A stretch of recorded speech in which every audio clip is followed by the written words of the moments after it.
Well, welcome back to another installment from Dave and Keith on the road to Infinity War, Guardians of the Galaxy. Remember, before we get started, if you like what you see, subscribe, hit the little bell so you'll get notified when we make more videos, and of course, like and share with all your friends. Well, he don't know talking good like me and you. So his vocabularistics is limited to I and am and Groot. Exclusively in that order. Well, I tell you what, that's gonna wear real thin real fast if I... All right, and now we will talk about performances from Guardians of the Galaxy. I mean, excellent performances all around. I mean, Chris Pratt, Dave Bautista. It was said that Jason Momoa was originally up for the role for Drax the Destroyer. And when I first heard who they cast, I was like, I wish Jason would have got it. But after seeing the film, I'm very happy that Dave Bautista got the role of Drax. He's probably the best wrestler turned actor since The Rock. He's excellent. Yeah. And then Bradley Cooper doing the voice of Rocket. I mean, just amazing. He was great. Lee Pace as Ronan was great. Everyone. I mean, there was no bad performances in this movie. Yeah, I mean, they had the whole cast. I know we don't like to list them. John C. Reilly, Glenn Close. It's just an all-star cast again, and they all did a fabulous job. about myself.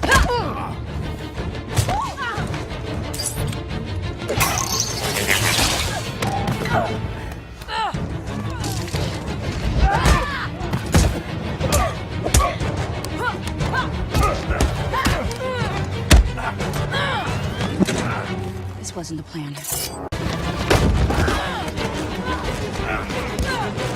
Fool. Should have learned. I don't learn. One of my issues.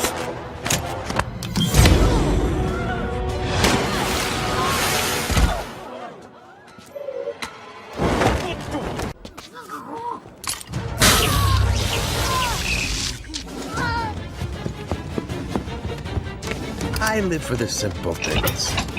Like how much this is gonna hurt.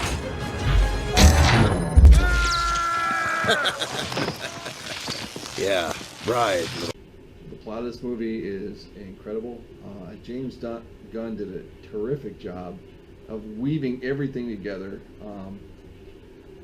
I like how he like the opening scene where his mom addresses, like when she's talking to him by the bedside, she talks about your father is coming to get you, and he's a being just of pure light.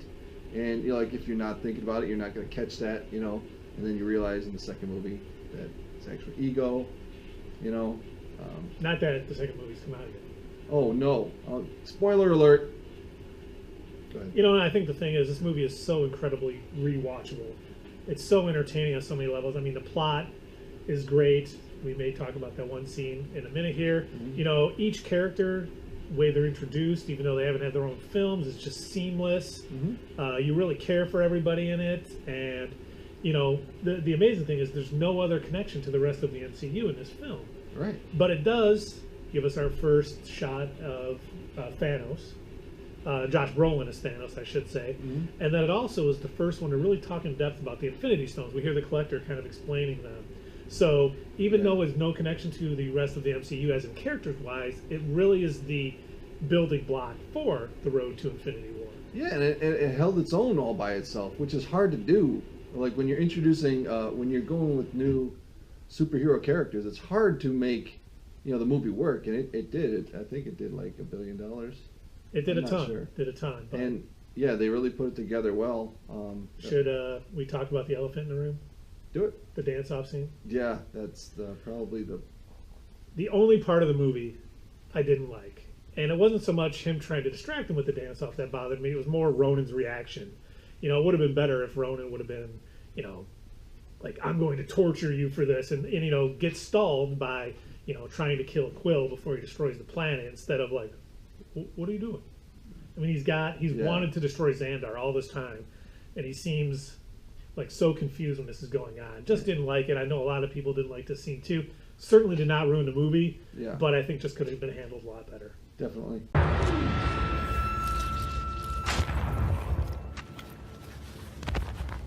Yadu Danta, order your men to turn on the Nova Corps.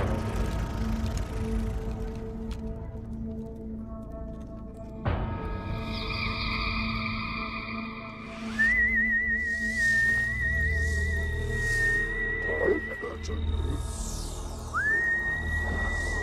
Enough nonsense, Ravager! Time to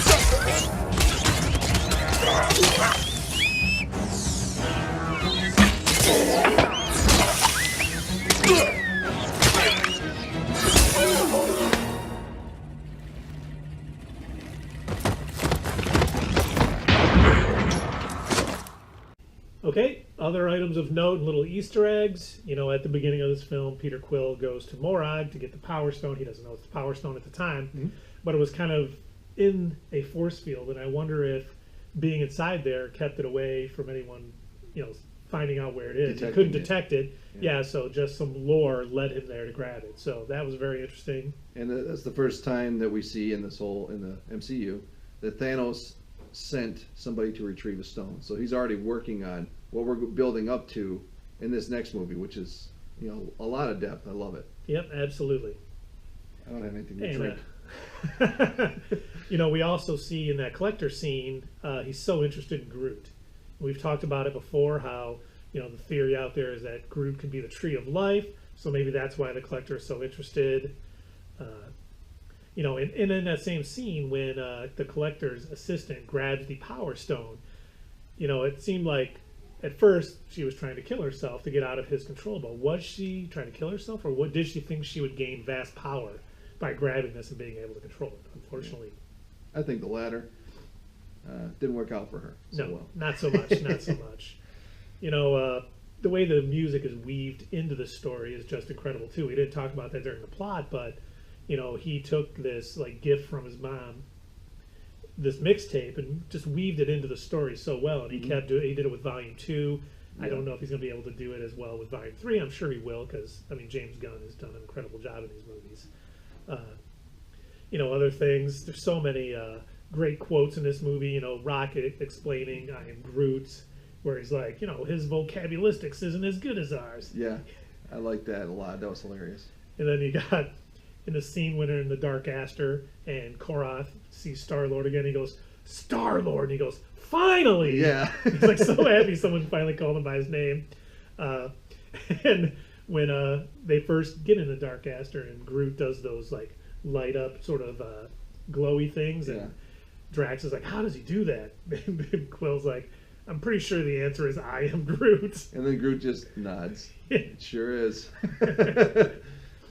Nothing. And then Drax, when he's in one scene, he's like, nothing goes over my head. My reflexes are too fast. I would catch it. Yeah, that's why I can't wait and see if him and Tony Stark like meet and see how, you know, like he's all completely literal. Stark is all completely sarcasm. That's gonna be fun. Yeah. Oh, and when they're in the prison and he's like, asleep for the danger, awake for the money, as per freaking usual.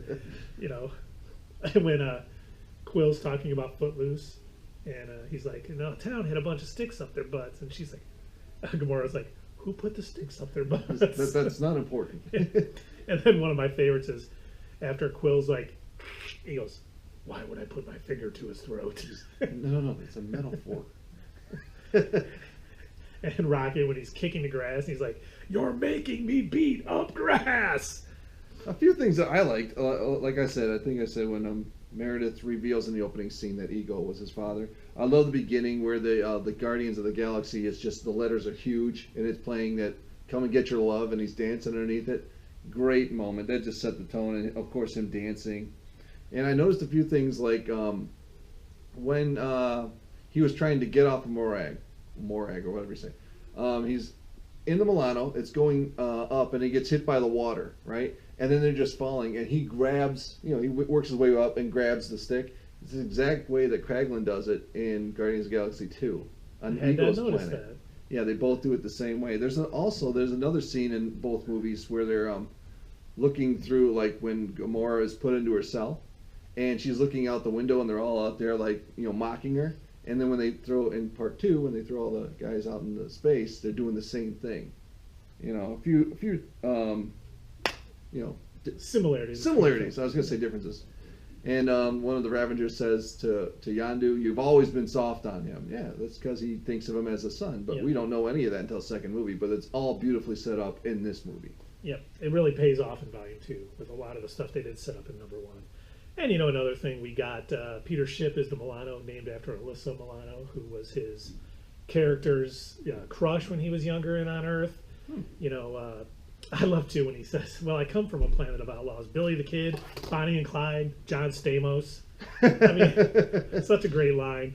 And then, you know, on Morag, when he's doing the dance scene, you actually see a skeleton with a horse head, and then later on in the collector's room, you kind of see a horse-headed humanoid, which I hope is kind of a shout out to Beta Ray Bill, who, those of you who know who that is, he basically took on, you know, kind of took on the mantle of Thor for a little while, and he was worthy for Mjolnir, and then after Thor took Mjolnir back, he got Stormbringer, which was very similar.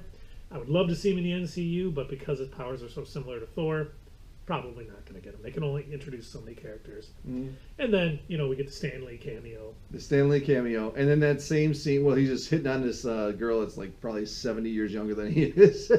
And then the same scene,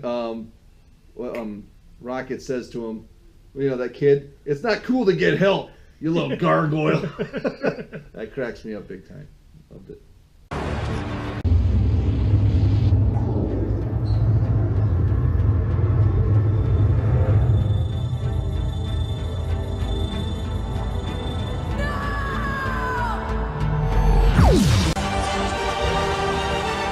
You're mortal! How? Said it yourself, bitch. We're the Guardians of the Galaxy.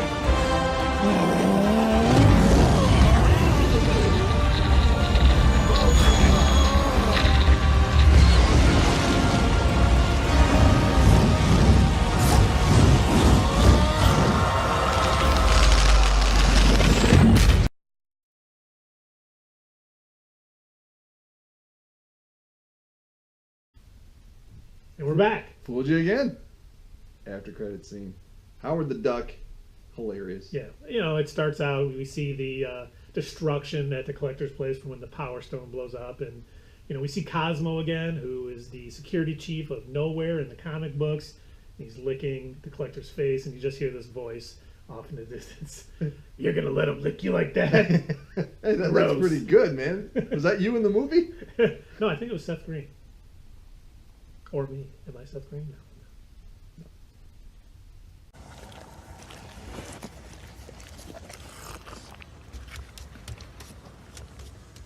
What do you let it lick you like that for?